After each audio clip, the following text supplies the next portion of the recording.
மனசே சரியில்லை. ஓகே, வலிக்குது, இருந்தாலும் வில் கம் பேக் ஸ்ட்ராங்கர். பிச்சு வந்து சென்னைக்காக தான் ரெடி பண்ணாங்க, சென்னை பிளேயர்ஸ் ரெடி பண்ணுறாங்க. எவனோ ஒருத்தன் பிச்சு ரெடி பண்ணுறான், எவனோ ஒருத்தன் அடிச்சுட்டு போகிறான். மிக வருத்தத்தில் இருக்கேன் தலைவா. எத்தனை மேட்ச் தான் தோக்குறது மேட்ச் எங்களுக்கு சிஎஸ்கேனால எங்களுக்கு ரொம்ப கடுப்பாக இருக்குது தலைவா. இல்லை தலைவா, அது பேசுறதுக்கு ஒன்றுமே இல்லை. நான் ரொம்ப ஹாப்பி. என்னென்னா ஐ எம் சப்போர்ட்டிங் எஸ்ஆர்ஹெச். நம்ம வெளியேருந்து ஈஸியாக கமெண்ட் பண்ணிடலாம், என்ன இவங்க வைடு திரும்புறாங்க, என்ன இவன் டக்குன்னு டக் அவுட் ஆகிட்டு வரான். அவங்க ஃபீல்ட்லேருந்து பார்த்தா தான் தெரியும். ஸோ கமெண்ட் பண்ணுறது வெரி வெரி ஈஸி. அங்கே விளையாண்டு பார்த்தா தான் தெரியும். சுச்சுவேஷன்ஸ் இருக்குது, எல்லாமே இருக்குது. So will come back stronger. First விளாண்ட அளவுக்கு இல்லாமல் இப்போ நல்லா இம்ப்ரூவ் பண்ணிட்டு நல்லா கொஞ்சம் ஃபைட் பண்ணியிருக்காங்க. நல்லா கடைசிக்கு ஃபைட் பண்ணுறாங்க. அதுவே கொஞ்சம் ஹாப்பியாக இருக்குது. இத்தனை வருஷம் சிஎஸ்கே ஃபாலோ பண்ணிட்டு வந்துட்டுருக்கோம். சின்ன வயசுலேயே நான் சிஎஸ்கே மேட்ச் பார்த்துட்ருக்கோம். ஸோ தெரியும், ஒரு தடவை அடி வாங்கினா அடுத்த தடவை எந்திரிச்சு வந்துடுவாங்கன்னு சொல்லிட்டு எத்தனையோ தடவை டேடிஸ் ஆர்மின்னு சொல்லிட்டு இது பண்ணாங்க. அதுலேருந்து கப் அடித்து வந்துட்டோம். இன்னொரு தடவை அடிச்சிடலாம், அதெல்லாம் பிரச்சனை இல்லை. சூப்பராக இருந்தது மேட்ச்சு. தோத்துட்டாங்க, என்ன செய்ய, எல்லா நேரமும் வெற்றி நம்மதே இருக்க முடியாதுல்ல. சம்டைம்ஸ் பேட் டைம் இருக்கும், சம்டைம்ஸ் குட் டைம் இருக்கும். குட் டைம் இருக்கிறப்ப செரிஷ் பண்ணிட்டு, பேட் டைம் இருக்கிறப்ப ஸ்ட்ராங்காக கம்பேக் கொடுப்போம், அவ்வளோதான். என்ன செய்கிறது, ஸ்ட்ராங்காக கம்பேக் கொடுக்கறதுக்கு புலி பதுங்கிறது பாயிறதுக்கு தான். அதான் இது.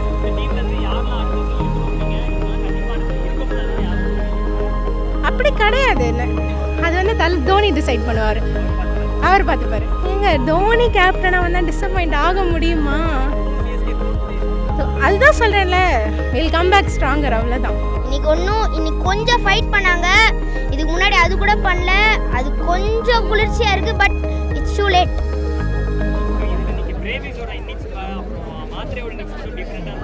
அவங்க ஃபியர்லெஸ் கிரிக்கெட் ஆடுறாங்க. அதனால தான் அவங்களால கொஞ்சம் ரன் ஸ்கோர் பண்ண முடியுது. மற்றவங்க வந்து கொஞ்சம் சேஃபாக ஆடுறாங்க, அது தப்பு சொல்ல முடியாது. ஆனால் லூஸ் பால்ஸ் வந்தால் பனிஷ் பண்ணோம். அவங்க சூப்பராக ஆடினாங்க.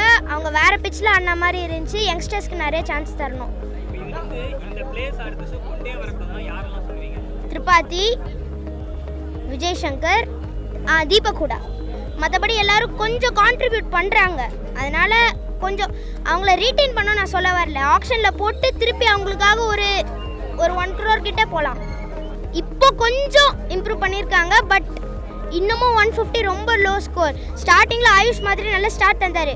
திருப்பி டிஃபெண்ட் பண்ணும்போது நூர் அகமத் போட்ட 2 நோ பால்னால அப்படியே மொமெண்டம் எஸ்ஆர்ஹெச் பக்கம் போயிடுச்சு. சிஎஸ்கே கான்ஃபிடன்ஸ் லெவல் லோ ஆயிடுச்சு.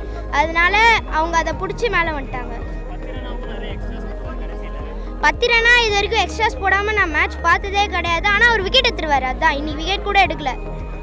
ஒரு 170 மீன்ஸ் கொஞ்சம் கஷ்டமாக இருந்திருக்கும். 85 பால் சூப்பராக இருந்துச்சு மேட்ச். அந்த 40 பால் 35 பால் மாறிடுச்சு. நான் ஃபஸ்ட் மேட்ச் சொன்னேன் ஆக்சுவலாக கேகேஆர் மேட்ச் நினைக்கிறேன். ஐ திங்க் உங்கள்கிட்டே சொல்லிருந்தேன். நம்ம ஃபஸ்ட் பேட்டிங் எடுத்து ஒரு 160 எடுத்திருந்தோம்னா தோனி வந்து இந்த 3 ஸ்பின்னரை வச்சே மிராக்கிள் பண்ணிருப்பாருன்னு. இன்னொரு 5 ரன் இருந்தால் இதே மிராக்கில் இதை விட பிரமாதமாக கட்டிருப்பார். அதனால தான் கடைசியாக ஹோப் போயிடுச்சு. அதனால தான் தோனி வந்து கடைசியாக ரவீந்திர ஜடேஜா பாலை கொடுத்துட்டாரு. 6 ரன் தானே, எதுக்கு கஷ்டப்படணுன்ற மாதிரி. அதுதான் தெரிஞ்சதே தவிர இன்னைக்கு தீபக் ஹூடா சொன்னாங்க எல்லாருமே. தீபக் ஹூடா இல்லைனா அந்த 20 ரன் கூட வந்திருக்காருங்க. 22 balls 21 runs. அப்படி யோசிக்கணும்ல, அவர் ஆடுவார். அதான் சொல்கிறேனே, இந்த பிச்சு வந்து மேக்ஸிமம் 160 to 170 தான். நீங்கள் என்ன எதிர்பார்த்தாலும் சரி, சும்மா வந்தோம் அடித்தோம்லாம் இருக்க முடியாது டோட்டலாகவே. 10 ரன் வர வரைக்கும் சிஎஸ்கே சைடு தான் இருந்துச்சு மேட்ச்சு. ஆஃப்டர் 10 ரன் கம்ப்ளீட்டாக எஸ்ஆர்ஹெச் சைடு தான் ஷிஃப்ட் ஆச்சு. 10 ரன்னுக்கு நான் ஒரே ஒரு விஷயம் சொல்ல விரும்புகிறேன். நீங்கள் மலிங்காவோட சிஷ்யன். மலிங்கா வந்துட்டு சிஎஸ்கேக்கு தண்ணி காட்டியிருக்காரு. அவர்னாலேருந்து நம்மளுக்கு ஒரு ட்ரோஃபி லாஸ்ட் பாலில். அவங்களுக்கு மலிங்காவுக்கு வந்துட்டு கிரிப் இருக்குது. டெத் ஓவரில் எப்படி பண்ணணுன்றது, யாருக்கு பண்ணணுமா, விக்கெட் எடுக்கணுமா, பீட் பண்ணணுமா என்ற ஒரு கிரிப் இருக்குது. அவங்கக்கிட்ட ப்ராப்பராக நீங்கள் ட்ரைனிங் எடுக்கணும், நீங்கள் இன்னும் எடுக்கணும்னு நான் சொல்ல விரும்புகிறேன். அப்புறமா இன்னொரு விஷயம் என்னென்னா, தோனிக்கு அப்புறம் ஜடேஜாக்கு அப்புறம் 10 ரன்னுக்கு ஒரு பெரிய ஃபேன் பேஸ் இருக்குது. அந்த ரெஸ்பான்சிபிலிட்டி, அந்த ஒரு நன்றி கொஞ்சம் அப்படியே மெயின்டைன் பண்ணுங்கள் நான் சொல்ல விரும்புகிறேன்.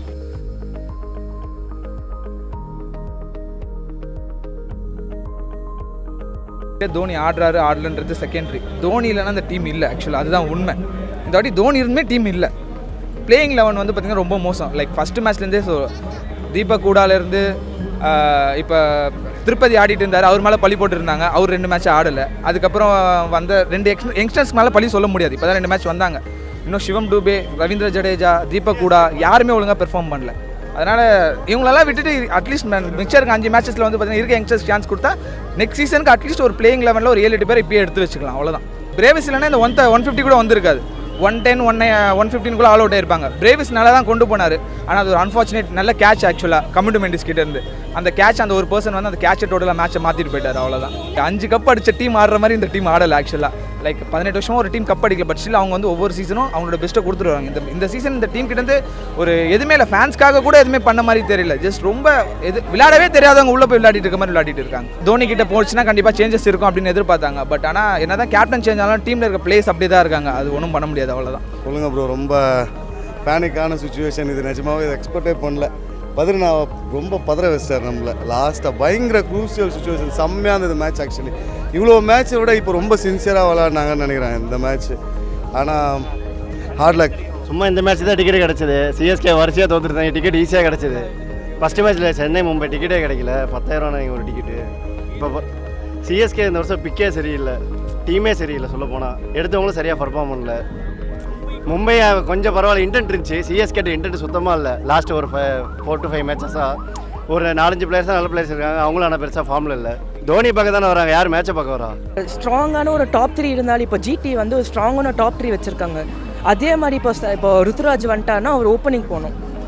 ருத்துராஜ் அண்ட் இந்த மாத்திரே இது பிரேவஸ் 3 பேரும் டாப் ஆர்டரில் இருந்தால் கன் மாதிரி இருக்கும். அட்லீஸ்ட் நெக்ஸ்ட் இயர் சொல்கிறேன் சிஎஸ்கேக்கு. Bro SRH bro CSK Deepak கூடலாம் தயவு செஞ்சு போயிட சொல்லுங்கள் ப்ளீஸ்ங்க. யாங்க இப்படி பண்ணுறாரு? CSK will come back. என்ன பண்ணுறதுனே தெரில, டென்ஷனாக இருக்குது. இப்போது தூக்கமே வராது, என்ன பண்ண போகிறேன்னு தான் தெரியல. மத்தியானமே சரியான வெயில், கிராக்கெல்லாம் விட்டு தான் இருக்குது பிச்சு. ஏன்னா சாயிலே இல்லை, சுத்தமாக ட்ரையாக இருக்குது, ஸ்விங்கும் ஆகாது, டியூவே இல்லை, சுத்தமாக டியூவே இல்லை. பேட்ஸ்மேனும் ஒழுங்காக பண்ண மாட்டிருக்கானுங்க. தீபக் கூட என்னன்னா கண்ணை மூடிட்டு சுற்றுறான், அது பின்னாடி போயிடுது. ஓப்பனிங் நல்லா இல்லை. ஓப்பனிங் ஒரு 100 போட்டால் தான், பார்ட்னர்ஷிப் 100 போட்டால் தான் ஜெயிக்க முடியும். நூர் அகமது வந்து 2 நோ பால் போட்டதுனால தான் மேட்சே திரும்பிடுச்சு. பத்திரனா இப்போ 3 பால் 3 4 அவ்வளோதான். இந்த நிதிஷ்குமார் ரெட்டி கண்ணை மூடிட்டு சுற்றுறான், அப்படியே போயிடுது பின்னாடி. என்ன தான் பண்ணுறாங்கன்னு தெரியல. சார் 150 அடிக்கவே கஷ்டப்பட்டாங்க சார். இன்றைக்கி 150 எவ்வளோ சூப்பராக அடிச்சிட்டு இருக்காங்க. அப்படி பாருங்களேன், 90 ரன்னுக்கு அவுட்டு சார் எல்லாருமே. ரைட்டு தானே? இன்றைக்கி 155 அசால்ட்டாக அடிக்கிற மாதிரி ஏதோ ஓரளவு வந்துடுறாங்க. 10 விக்கெட் போயிட்டாலும் சின்ன பசங்க வச்சுட்டு உள்ளாரே வரல நீங்கள். சின்ன பசங்க வந்துட்டாங்க. டேடி ஆர்மியும் தூக்கி அடிச்சிட்டாரு. அப்புறம் என்ன தான் செய்ய சொல்கிறீங்க? கொஞ்சம் கொஞ்சமாக தான் வருவாங்க. போன தடவை மும்பை இந்தியன்ஸ் எங்கே இருந்தாங்க? கீழே தானே இருந்தாங்க. They can come back. மாத்திரே ஒரு ஆளால் மட்டுமே ஹோப் கொண்டு வந்துட முடியாதுங்க.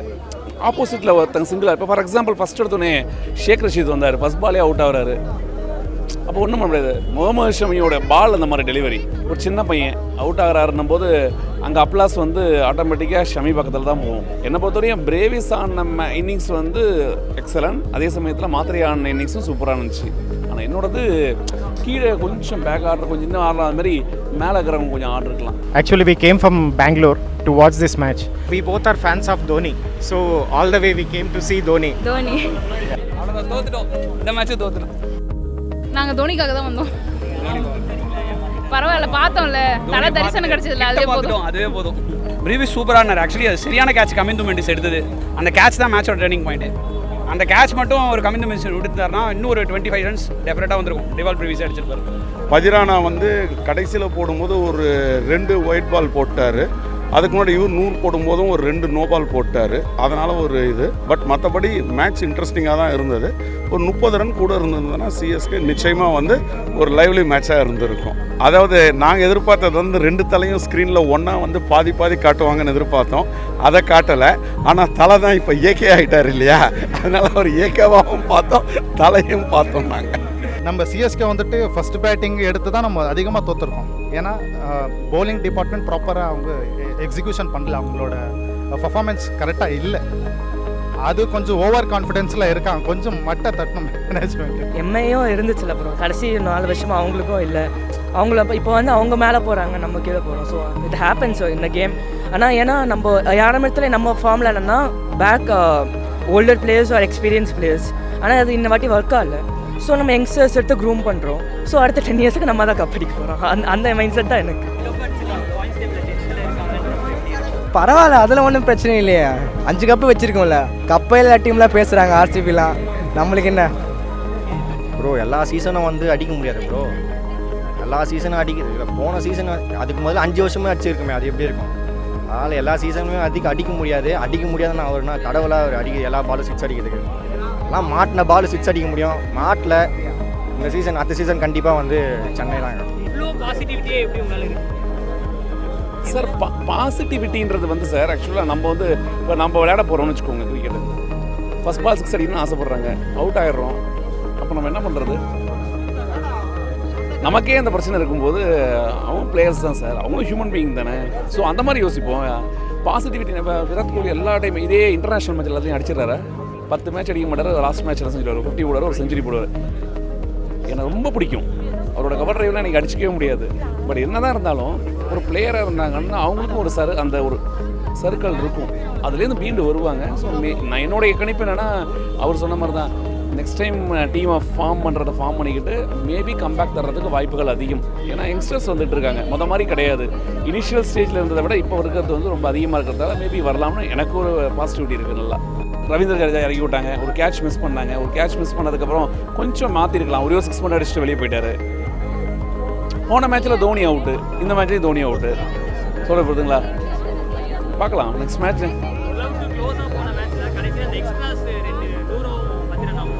100 கூட விட்டுருலாங்க. பத்திரானா வந்து ஃபஸ்ட் பால் நீங்கள் வேணால் பாருங்கள், எனக்கு தெரிஞ்ச வரையும் பத்திரானா ஃபஸ்ட் பால் ஒயிட் தான் போடுவார், ஃபஸ்ட்டு பால். உதாரணத்துக்கு என்னை பொறுத்தவரையும் பத்திரானாவெலாம் அவர் கொஞ்சம் அதிகமாக நம்ம சிஎஸ்கே வந்து பேக் பண்ணிக்கிட்டே இருக்கேன்னு நினைக்கிறேன். ஒரு டைம் ஏலத்தில் விட்டுட்டு எடுக்கட்டும் கொஞ்சம். அதனால தான் ஜேஎஸ்கே நடக்கும்போது ஜானஸ்கர் சூப்பர் கிங்ஸ்லேயும் ஒழுங்காக ஆடல, அவர் உட்கார வச்சுருந்தாங்க. இப்போ அந்த ஸ்லிங் ஆக்ஷனையும் மாற்றிட்டார், அதனால தான் அவருக்கு அதிகமாக வைடு போகிறது. So they can, I think next year they can come back. ஆமாம், அடுத்த தளபதி இருந்தார் சிவகார்த்திகேயன். செம்ம வைப், நல்ல பாசிட்டிவ் வைப். ஃபர்ஸ்ட் டைம் வரும், நல்ல பாசிட்டிவ் ஃபர்ஸ்ட் டைம் வரும் ஐபிஎல் மேட்ச்க்கு. செம்மையா இருந்தது, நல்லா இருந்துச்சு. சிஎஸ்கே நல்லா ஸ்டார்ட் பண்ணாங்க, ஒரு விக்கெட் போனோடனே ஸ்லோ ஆகிடுச்சு. அவங்க நல்லா ஃபீல்டிங் பண்ணாங்க. ஹைதராபாத் நல்லா அந்த கேட்ச் எல்லாம் பயங்கரமான கேட்ச் எல்லாம் நல்லா இருந்துச்சு. நான் நல்லா என்ஜாய் பண்ணேன். எனக்கு என் ஹஸ்பண்டை பிடிக்கும், ஹஸ்பண்டுக்கு தோனி பிடிக்கும், அவருக்காக வந்தோம். இல்லை, நான் அஜித்தை பார்க்கல, நான் விஜய் ஃபேனு. இன்னொருத்தால வந்துட்டு பெரிய பெரிய சர்ப்ரைஸ் நாங்கள் எதிர்பார்க்கவே இல்லை. அவரை வெளியே பார்த்தே பல வருஷம் ஆயிடுச்சு எல்லாரும். அதுவும் திடீர்னு வந்தோடனே வந்து ஹாயெல்லாம் காமிச்சோடனே ஒரு மாதிரி கூஸ் பம்ப்ஸ் மூமெண்ட் ஆயிடுச்சு, நல்லா இருந்துச்சு. நான் எதிர்பார்த்தேன் விஷுவலில் வந்து 2 தலையும் ஸ்க்ரீன் பண்ணி போடுவாங்கன்ட்டு, பட் போடவே இல்லை, பரவாயில்ல. பட் பயங்கரமாக இருந்தது. தலை இன்றைக்கி வந்தது அப்சல்யூட்லி கரெக்ட். வின் பண்ணியிருந்தா இன்னும் பயங்கரம், டபுள் தலை தரிசனம் இன்றைக்கி ஆக்சுவலி. அது செம்ம எக்ஸ்பீரியன்ஸாக இருந்தது. ரொம்ப பக்கத்துலேயே பார்த்தோம், 2 தலை பார்த்தோம், நல்லா இருந்தது. எஸ்கேவ் பார்த்தோம், ஸ்ருதிஹாசன் பார்த்தோம். தோனி ஃபேன் தான், ஆனால் கோலி எப்பவுமே நம்பர் 1. எனக்கு அவரை ரொம்ப பிடிக்கும், ஏன்னே தெரியாது. Comeback sir, comeback, next year comeback sir. ஆக்ஷனில் கம்ப்ளீட்டாக கொஞ்சம் வேறு சைடை வாங்கிட்டு யங்ஸ்டர்ஸ் நிறைய கொண்டு வந்தால் நல்ல சான்ஸ் வரும். ரீட்டைன் சொல்ல ஆக்ஷனில் போட்டு திருப்பி வாங்கலாம், அவங்களுக்காக ஒரு 6 crore 7 crore வரைக்கும் போகலாம். ஏன்னா மற்ற டீம் போக மாட்டாங்க, அவங்க எக்ஸ்பீரியன்ஸ் பிளேயருக்கு தான் போவாங்க. அதனால கொஞ்சம் பர்ஸ் வந்து கொஞ்சம் இன்க்ரீஸ் பண்ணலாம் அவங்களுக்கு. நீ டேர்னிங் பாயிண்ட்டே அந்த ப்ரோவிஸோட கேட்ச் தான். இவன் மெண்டிஸ் செம்ம கேட்ச் பிடிச்சார், அந்த தான் டேர்னிங் பாயிண்ட்டே அங்கே. இல்லைன்னா நம்ம கொஞ்சம் ஸ்கோர் நல்லாவே போட்டிருக்கலாம், ப்ளஸ் அவங்க ஸ்டேஜ் பண்ண கொஞ்சம் கஷ்டமாக இருக்கும். அவர் அந்த ஃபஸ்ட்டு 8 ஓவருக்குலாம் ஒரு மாதிரி அவங்க மூஞ்சியை செத்து போய் தான் இருந்துச்சு. தோனியோட விக்கெட் போகும்போது உட்காந்துருந்தவங்க எந்திரிச்சு கத்த ஆரம்பிச்சிட்டாங்க. போதுமா அந்த பையன் போதும்னு நினைக்கிறேன், இதுக்கு மேலே நம்ம சொல்ல வேணாம். பயப்படுறாங்க, அவர் இருந்தாருன்னா வேறு மாதிரி மாற்றிருக்கோம் மேட்ச்சு. ஸோ அதனால் நம்ம அந்த மாதிரி யோசிக்க வேணான்றது. Don't lose your hope, faith with Dhoni. நம்புங்க தோனியை, அவ்வளோதான். தோனியை மட்டும் நம்ம நான் சொல்லிட்டு இருந்தேன். தோனி கூட இருக்கக்கூடிய 10 பிளேயரை சேர்த்து நம்புங்க. இதை நான் மாற்றிக்கிறேன், அவ்வளோதான், வேறு எதுவும் கிடையாது. 5 ட்ராஃபி இருக்குது, இது எங்களுக்கு ஓகே, நாங்கள் நல்லா என்ஜாய் பண்ணுறோம். ஆனால் மேனேஜ்மெண்ட், சிஎஸ்கே மேனேஜ்மெண்ட்டுக்கு, பிளேயர்ஸ்க்கு, தோனிக்கு அந்த ஹெட்டுக்கு போகக்கூடாது. அது ஆல்ரெடி ஹெட்டுக்கு போயிருக்கு. அதனால தான் இந்த மாதிரி ஒரு கேவலமான தோல்வி. அது கொஞ்சம் அந்த ஹெட்டுக்கு போகக்கூடாது இன்னும். ஸோ இப்போ பாருங்கள், மும்பை 5 ட்ராஃபிஸு வின் பண்ணியிருக்காங்க. டாப் 4 டேபிள் வரலையா? எப்படி வந்தாங்க? இன்னொரு கேகேஆர் மேட்ச்சு பஞ்சாப் நடந்துச்சு. அவங்க லோ ஸ்கோர்லேயே எப்படி அந்த மேட்ச் எப்படி முடிஞ்சிச்சு, நம்மளை ஏன் முடியல?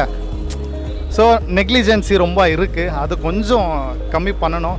பவுலிங் டிபார்ட்மெண்ட் கொஞ்சம் பர்ஃபார்மன்ஸ் அதிகமாக உழைக்கணும், ட்ரைனிங் ப்ராப்பராக எடுக்கணுன்றது தான் நான் சொல்ல விரும்புகிறேன். சிஎஸ்கே இல்லைன்னா அடுத்தது நிறைய தமிழ் பசங்க ஆடுறாங்கல்ல, குஜராத், அதுதான்.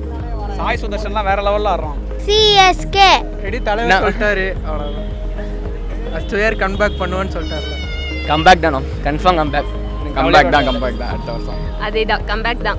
Next year comeback for Chennai Super Kings.